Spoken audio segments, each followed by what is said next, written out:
2024 के चुनाव में प्रदेश भर में अगर कोई सबसे बड़ी जीत होगी तो वो है रेवाड़ी विधानसभा से कांग्रेस की जीत। चिरंजीव राव कांग्रेस प्रत्याशी। रेवाड़ी विधानसभा से कांग्रेस प्रत्याशी एवं पूर्व मंत्री कैप्टन अजय सिंह यादव के सुपुत्र चिरंजीव राव पर कांग्रेस के शीर्ष नेतृत्व ने दूसरी बार आस्था और विश्वास जताकर उन्हें रेवाड़ी विधानसभा से टिकट दिया और वे लगातार गांव-गांव जाकर जनसभाएं कर रहे हैं और डोर टू डोर लोगों से मिलकर वोट की अपील भी कर रहे हैं। शुक्रवार देर रात तक उन्होंने भरी बरसात में डोर टू डोर अभियान जारी रखा और इस अभियान में उमड़े हुए युवाओं को देख चिरंजीव राव ने दावा किया कि 2024 के चुनावों में प्रदेश भर में अगर कोई सबसे बड़ी जीत होगी तो वो है रेवाड़ी विधानसभा से कांग्रेस की जीत। चिरंजीव राव ने भाजपा की तीसरी बार प्रदेश में सरकार बनाने के दावे पर तंज कसते हुए कहा कि 2019 के चुनाव में भी भाजपा ने 75 पार का नारा दिया था, लेकिन 40 पर सिमट कर रह गई और इस बार तो भाजपा कोई दावा ही नहीं कर रही। भाजपा में टिकट वितरण में मची भगदड़ के सवाल पर कहा कि 2014 या 2019 में ऐसी भगदड़ नहीं दिखी जो 2024 में दिखाई थी और यही कारण है कि रेवाड़ी, बावल और कोसली से कांग्रेस के सामने एक भी निर्दलीय प्रत्याशी चुनाव मैदान में नहीं, जबकि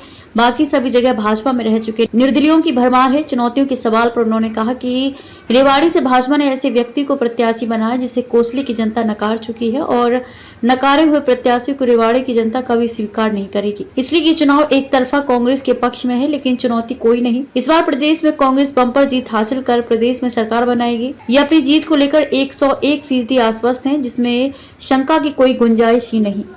लगातार आप यहाँ पर डोर टू डोर कर रहे हैं, लोगों से मिल रहे हैं, चुनाव सिर के ऊपर है, क्या कहें किस प्रकार का सहयोग समर्थन? देखिए, इतनी बारिश के बावजूद आप देख रहे हैं कि कितनी भारी संख्या के अंदर आज हमारे बुजुर्ग भी, माताएं बहनें भी, नौजवान साथी, बच्चे आज हमारे साथ डोर टू डोर का कार्यक्रम कर रहे हैं। आज मेरे 4 गांव में जनसभा थी, कल भी डोर टू डोर का कार्यक्रम था, आज हमारा वार्ड नंबर 24 में ये कार्यक्रम है। और जिस प्रकार का जन समर्थन मेरे बुजुर्गों का, माताओं बहनों का, युवा साथियों को मिल रहा है, ये बता रहा है कि 8 तारीख को जब नतीजे आएंगे तो पूरे प्रदेश भर के अंदर सबसे बड़ी कोई जीत होगी तो हमारे यहाँ रेवाड़ी से जीत होगी।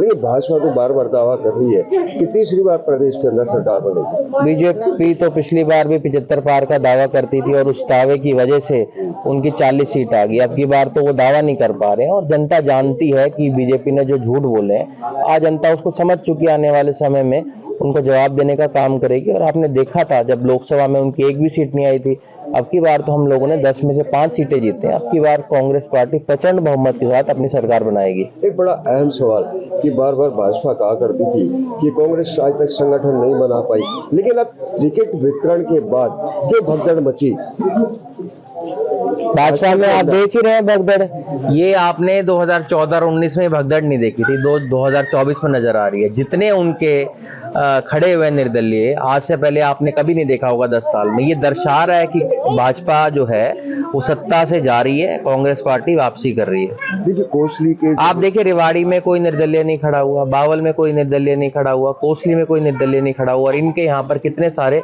निर्दलीय खड़े हो रहे हैं। ये दर्शा रहा है कि कांग्रेस पार्टी प्रचंड बहुमत के साथ सरकार बनाएगी। जिस प्रकार से कोसली जो विधायक रहे उनको रेवाड़ी से टिकट दिया गया, बावल देखिए नकारे हुए व्यक्ति को रेवाड़ी के ऊपर थोपा जा रहा है। जो ये मैं नहीं कह रहा, ये बात कोसली की जनता, रेवाड़ी की जनता कह रही है और इनके पदाधिकारी कह रहे हैं। जिसकी टिकट वहां से काटी थी, टिकट तो इसीलिए काटी जाती है जब कोई व्यक्ति अच्छा काम नहीं करता है। तो मुझे लगता है जिसको नकार दिया है कोसली की जनता ने, उसको रेवाड़ी की जनता स्वीकार बिल्कुल नहीं करेगी। कितनी चुनौतियां मानती है? चुनाव मुताबिक चुनौतियां जरूर होती हैं, अदर पार्टीज भी होंगी, आप पार्टी भी है वहाँ पर, भाजपा भी। देखिए एक तरफा चुनाव है। जिस तरह से आपने हमारा रोड शो देखा, हमारा डोर टू डोर देखा, कांग्रेस पार्टी बहुत अच्छे बहुमत के साथ ये सरकार बनाएगी। जीत को लेकर कितना आश्वस्त? 100%, 101%। यानी इस बार दूसरी बार फिर परचम लहराएंगे चिरंजीव राव? जरूर।